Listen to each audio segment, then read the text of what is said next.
هنعمل النهاردة بوكس الهدايا بطريقة احترافية بجد، مش هتفرقوه عن الجاهز ابدا. كمان هقولكم كل التفاصيل علشان تقدروا تعملوا البوكس ده باي نوع كرتون متوفر عندكم، وهتطلعوا بالنتيجة التحفة دي. اول حاجة قصيت كرتونة مقاسها 15 في 15، وبعدين حطيت عليها طبقة من الغيرة، وبعدين وزعت الغيرة في الاخر بورقة كده او اي كرتونة علشان ما يبقاش فيه اي تكتلات للغيرة فيعمل لي مشاكل ويخلي شكل الفينش وحش. ممكن تستخدموا الدبل فيس او حتى الصمغ. بالنسبة للكرتون اللي انا مستخدماه ده كرتون مضغوط بجيبه من العتبة، واللي زيه بالظبط اسمه نصبيان. ده كرتون موجود في اي مكتبة كبيرة، بيبقى لونه ابيض كده. في اختلاف بسيط بينهم، وهو ان الكرتون اللي انا مستخدماه ده اقوى شوية من النصبيان. وكمان تقدروا تستخدموا اي نوع كرتون تاني متوفر عندكم. نرجع لتغليف الكرتونة. انا غلفتها بورق كانسون، ممكن تغلفوها باي نوع ورق. هعمل 2 كمان بنفس المقاس وهغلفهم بنفس الطريقة، يعني كده هيبقوا 3. واحدة هتبقى القاعدة بتاعة البوكس، والاتنين التانيين هيبقوا الجناب بتاعة البوكس. وهقول لكم على الجنبين التانيين هنجيبهم ازاي، لان في حاجة بسيطة كده في المقاس هتختلف شوية باختلاف نوع الكرتون اللي هتستخدموه. همسك الجنبين بتوع البوكس كده وهقيس عرضهم مع بعض كده كام، يعني سمك الكرتون كده كام. المقاس اللي طلع معايا نص سنتي. المفروض ان مقاس الجناب بتاعة البوكس كانت 15 في 15. انا هخلي الجنبين اللي فاضلين دول يبقوا 15 ونص في 15، يعني ضفت عليهم النص سنتي اللي طلع معايا. فخلوا بالكم بقى دلوقتي الكرتونة طولها مش زي عرضها. هخلي الكرتونة من عند الناحية العريضة هي اللي تبقى جنب القاعدة. ودلوقتي بقى المفروض نسيب مسافات متساوية بين الكرتون. قدامكم بقى حلين، ممكن تسيبوا المسافات دي بالنظر كده، او توقفوا الجناب بتاعة الكرتون كده وبعدين تبدأوا تنزلوها بالراحة علشان ما تتحركش منكم. هتلاقوها هي ثابت مسافة كده ما بينها وما بين القاعدة. وبعدين هتثبتوا الكرتون في بعض كده باللزق الورق ده. ممكن كمان تستخدموا اللزق الشفاف عادي، بس ده احسن، وده هتلاقوه عند محلات الحدايد والبويات. هنكرر نفس الخطوات بقى لحد ما نجمع البوكس كله مع بعض.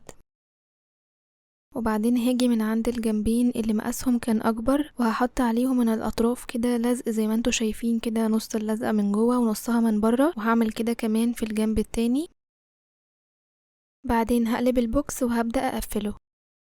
هثبت الجنبين دول بايدي كده، وبعدين دلوقتي ممكن استخدم الغيرة ونحط على حرف الكرتونتين دول كده غيرة بسيط. وممكن كمان تستغنوا عن الخطوة دي وتعملوا الخطوة اللي بعدها على طول، بس انا بحب اعمل الخطوة دي جدا وبحس ان هي بتفرق قوي مع البوكس ومتانة البوكس. دلوقتي بقى هقفل الجنب التالت ده، واستخدم الزيادات بتاعة اللزق دي في اني اثبت الجنب في بعض لحد ما الغيرة ينشف. انا عموما مش هشيلها تاني ولا حاجة، ومش محتاجين تشيلوها، فزي ما قلت لكم ممكن تستكفوا بس ان انتوا تثبتوا البوكس في بعض باللزق، وممكن كمان تزودوا كده بالغيرة زي ما انا عملت. هعمل نفس الخطوات بالظبط في الناحية التانية. هحط غيرة في الجنبين كده وهرفع عليهم الجنب الاخير، وكمان هثبت باللزق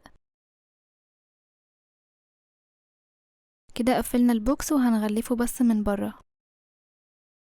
ده ورق كانسون مقاسه 19 في 68. حددت 2 سنتي من الطول ومن العرض كده، وبعدين تنيت الورقة. طبعا انتوا عارفين ان انا بستخدم اي حاجة حادة مع المسطرة كده وبشد بيها خط علشان اعرف اتني التانية دي بشكل مظبوط زي ما طلع معايا كده.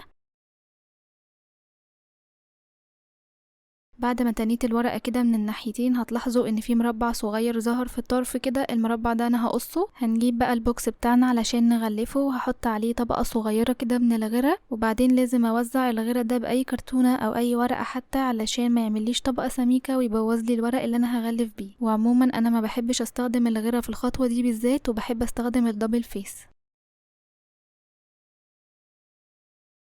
هبدأ ألزق الغلاف من عند الجزء المتني ده. بعدين هلف باقي مساحة الورق على البوكس، وطبعا هكون حاطة طبقة من الغيرة تحت. المهم ان ال2 سنتي اللي انا تنيهم من فوق دول يبقى التانية بتاعتهم على حرف البوكس بالظبط، علشان انا هتني الورق ده لجوه بعدين. وهكمل تغليف عادي جدا. برفع الورق كده وبحط طبقة من الغيرة وبوزعها زي ما وريتكم، وبعدين بحط الورق تاني، وهفضل اكرر الخطوات دي لحد ما اقفل البوكس كله.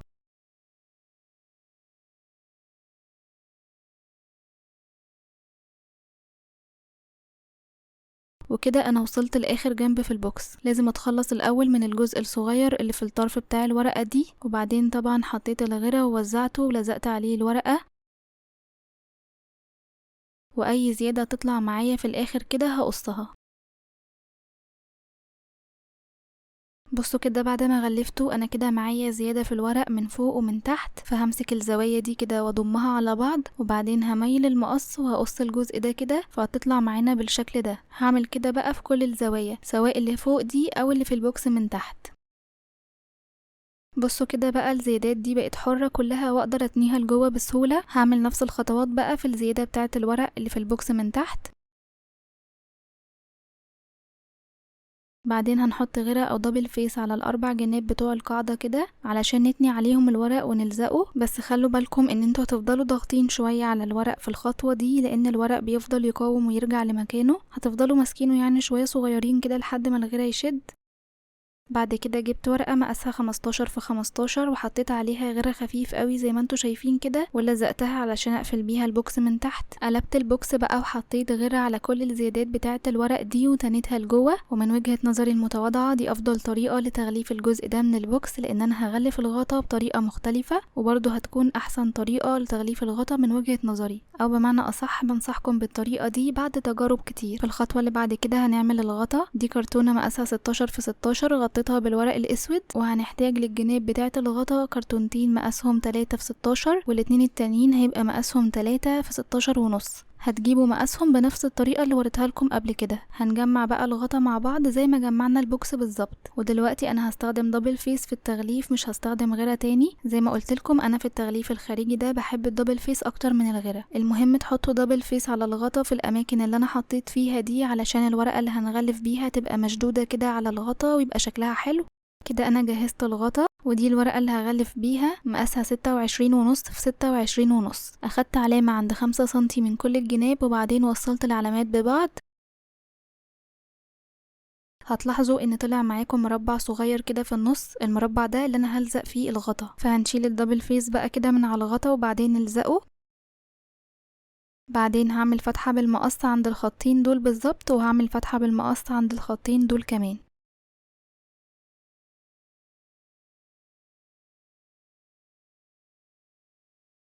فهيبقى شكل الورقة كده، جنب فيه فتحتين وجنب تاني سليم كده. هخلي الجنب السليم ده قدامي علشان هبدأ بيه. شايفين بقى الخط اللي بالقلم الجاف ده؟ انا هسيب مسافة صغيرة جنبه كده وبعدين هقص. المسافة دي ممكن تبقى قد صباعي كده او يعني 1 سنتي. هسيب اي جزء كده بطريقة عشوائية وبعدين هقص من بعديه. وهعمل نفس الخطوة كمان في الناحية التانية اللي قصادها. بعدين هشيل الدبل فيس اللي في الجناب وهبدأ بقى من اي جنب من الاتنين اللي كنت سايبة فيهم زيادة، وهرفعه كده وهلزقه في البوكس. وبعدين هتني الزيادات اللي انا كنت سايباها دي لجوه كده، وهعمل كده كمان الناحية التانية. بعدين هقص الزوايا بالطريقة اللي وريتها لكم قبل كده. كمان هتخلص من الورق الزيادة الصغير ده.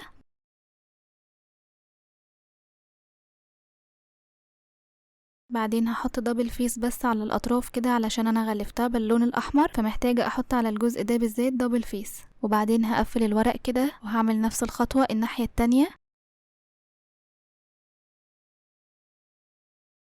وهقص الزوايا زي ما انتوا عارفين بقى، انتوا حفظتوا خلاص. بعدين هحط دبل فيس على الورق وهتنيه لجوه. الفكرة هنا في الغطا ان انا شايفة ان حجمه صغير جدا على اني اغلفه بورقتين زي ما عملت في البوكس، علشان كده قلت دي افضل طريقة لتغليف البوكس ودي افضل طريقة لتغليف الغطا. لكن تقدروا تستخدموا طريقة واحدة من الطريقتين لتغليف البوكس والغطا مع بعض، يعني مش لازم تعملوا ميكس ما بين الطريقتين كده. بصوا بقى الغطا بعد ما خلص ونضافة الفينش، ممكن بقى نستخدم الشمع ونثبت شريط ستان هنا كده علشان نكمل شكل البوكس. وهثبت واحد كمان هنا. ممكن تعملوا الخطين دول في نص البوكس زي ما احنا متعودين، بس انا حبيت يكون مختلف.